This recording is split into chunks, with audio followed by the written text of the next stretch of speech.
अस्सलाम वालेकुम dear students, my name है शौकत अली। आज हम मैथ के वीडियो लेक्चर में रिव्यू एक्सरसाइज 16 डिस्कस करेंगे, जिसमें हम क्वेश्चन नंबर 2 और 3 डिस्कस करेंगे। जो हमारे पास क्वेश्चन नंबर 2 है उसमें कहता है कि find the area of the following, यानी कि उसने कुछ शेप बनाई हुई है, triangle type, square type, rectangle type, इस तरह की कोई शेप बनाई हुई होगी और वो कहता है कि उनका आपने क्या करना है, एरिया मालूम करना है। सबसे पहले तो आपको ये पता होना चाहिए कि एरिया क्या होता है। एरिया ये होता है कि अगर हमारे पास कोई इनक्लोज्ड कोई चीज़ है तो उसके अंदर का जितना भी रीजन होता है उसको हम एरिया कहते हैं, जिसमें उसका पैरामीटर भी होता है, यानी कि बाहर की जो बाउंड्री होती है, बाउंड्री के अंदर जो सारा रीजन है उस रीजन को हम एरिया कहते हैं।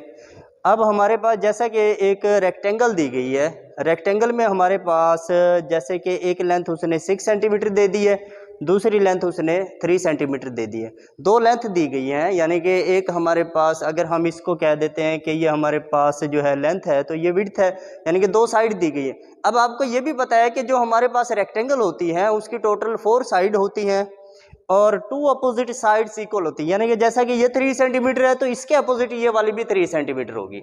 सेम इसी तरह जैसा कि ये 6 सेंटीमीटर है तो ऊपर वाली जो हमारे पास साइड है ये भी 6 सेंटीमीटर होगी। साथ में हमें यह भी पता होना चाहिए कि इसके जो एंगल होते हैं वो 90 डिग्री के होते हैं, यानी कि ये साइड और ये साइड अपोजिट साइड्स बराबर होती हैं।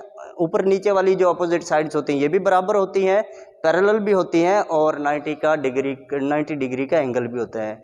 इसी तरह से अगर हमारे पास ये सारी साइड्स बराबर हो जाएं तो फिर हम उसको स्क्वायर कहते हैं। अगर आपने स्क्वायर फाइंड करना है, यानी कि एरिया ऑफ स्क्वायर फाइंड करना है या एरिया ऑफ रेक्टेंगल मालूम करना है, तो उसको फाइंड करने का तरीका ये होगा कि सबसे पहले आप लिख देंगे जो हमारे पास गिवन मटेरियल है। गिवन क्या है जी, लेंथ उसने 6 सेंटीमीटर दे दी है, विड्थ उसने लेंथ उसने 3 सेंटीमीटर दे दी है और विड्थ उसने 6 सेंटीमीटर दे दी है। लेंथ ऑफ द रेक्टेंगल है जी, जिसको हम एल का नाम देते हैं, वो है जी 3 सेंटीमीटर। उसके बाद हमने लिखा कि विड्थ ऑफ द रेक्टेंगल यानी कि डब्ल्यू जो है हमारे पास वो 6 है। फाइंड क्या करना है, एरिया ऑफ द रेक्टेंगल। इसका फार्मूला हम बनाएंगे जैसा कि मैंने आपको पहले बताया कि अगर हमारे पास रेक्टेंगल है या स्क्वायर है तो दोनों के लिए हमारे पास फार्मूला यही होगा कि अगर हमने एरिया ऑफ रेक्टेंगल मालूम करना है तो हम करेंगे लेंथ मल्टीप्लाई विड्थ, यानी कि एल मल्टीप्लाई डब्ल्यू। इसी तरह से अगर हमने स्क्वायर का एरिया मालूम करना है तो उसका फार्मूला भी सेम इसी तरह से यही होगा कि यहाँ पर आ जाएगा area of the square is equal to length multiply width. जो हमारे पास इसकी लेंथ दी गई है वो हमारे पास 3 दी गई है, इसी तरह से जो विड्थ है वो 6 दी गई है, मल्टीप्लाई करेंगे तो 18 सेंटीमीटर स्क्वायर आ जाएगा। तो ये है जी एरिया हमारे पास गिवन रेक्टेंगल का। इसके बाद देखें हमारे पास एक ट्राइंगल है। अगर ट्राइंगल दी गई हो तो फिर उसका एरिया फाइंड करने का जो फार्मूला होता है वो हमारे पास होता है 1/2, यानी कि half of width multiply height, यानी कि एक तो हमारे पास बी बेस दी गई होती है और मल्टीप्लाई हाइट, यानी कि दो चीज़ें हमें पता होनी चाहिए अगर हमने ट्राइंगल का एरिया फाइंड करना है। अगर हमने ट्राइंगल का एरिया फाइंड करना है तो दो चीज़ें हमें पता होनी चाहिए, एक उसकी हाइट कितनी है, यानी कि दूसरे लफ्ज़ों में उसका अल्टीट्यूड कितना है। अल्टीट्यूड का भी पता होना चाहिए और बेस का भी पता होना चाहिए। आप बड़ी आसानी के साथ एरिया ऑफ ट्राइंगल फाइंड कर सकते हैं। इस ट्राइंगल में उसने जो हाइट दी गई है, यानी कि अल्टीट्यूड दिया गया, अल्टीट्यूड या हाइट की यहाँ पर निशानी ये होती है कि उसका जो एंगल होता है वो 90 डिग्री का होता है, यानी कि ये परपेंडिकुलर होता है। हाइट यहाँ पर 10 सेंटीमीटर दी गई है। इसी तरह से उसने जो बेस दी गई है इस ट्राइंगल की वो 16 दे दी है। जैसा कि हमें पता है कि अगर हमने एरिया ऑफ ट्राइंगल फाइंड करना है तो उसका formula 1/2 multiply base multiply height होगा, यानी कि half of base multiply height. जो हमारे पास बेस है यहाँ पर 16 दी गई है, इसी तरह से यहाँ पर हाइट है 10। अब हम क्या करेंगे, इसको इससे कैंसिल कर देते हैं, कैंसिल करेंगे यहाँ पर 8 आ जाएगा। अब हम इस 8 को 10 से मल्टीप्लाई करेंगे तो 80 सेंटीमीटर स्क्वायर आ जाएगा।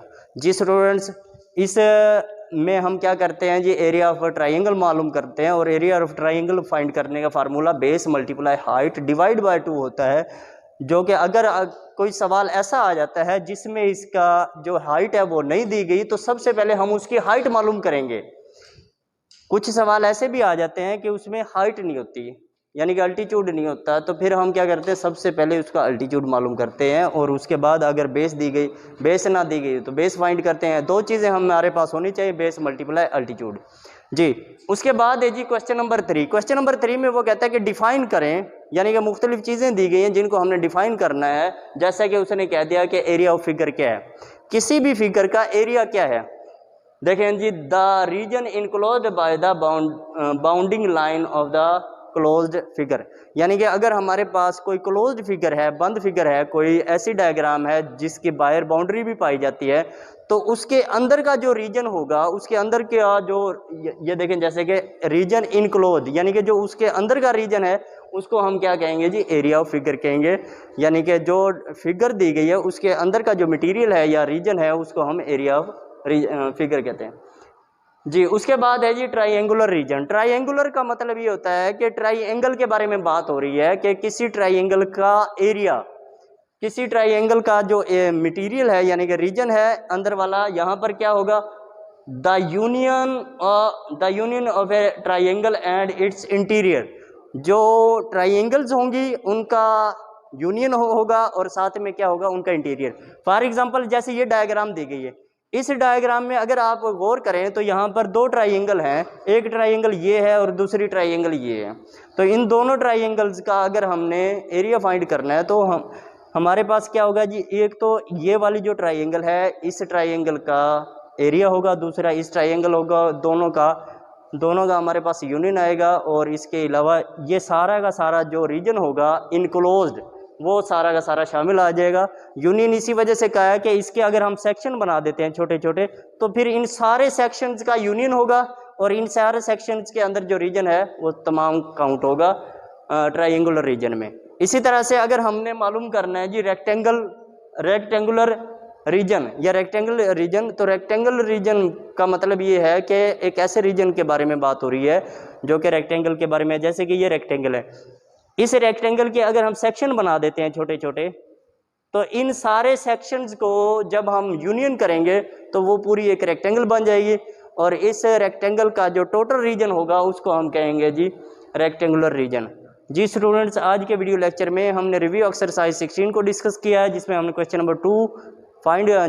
नंबर 2 में एरिया फाइंड करने का तरीका समझा और क्वेश्चन नंबर 3 में हमने मुख्तलिफ डेफिनेशन देखी है।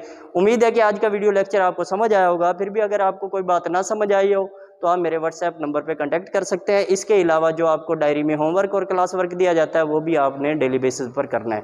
बहुत शुक्रिया।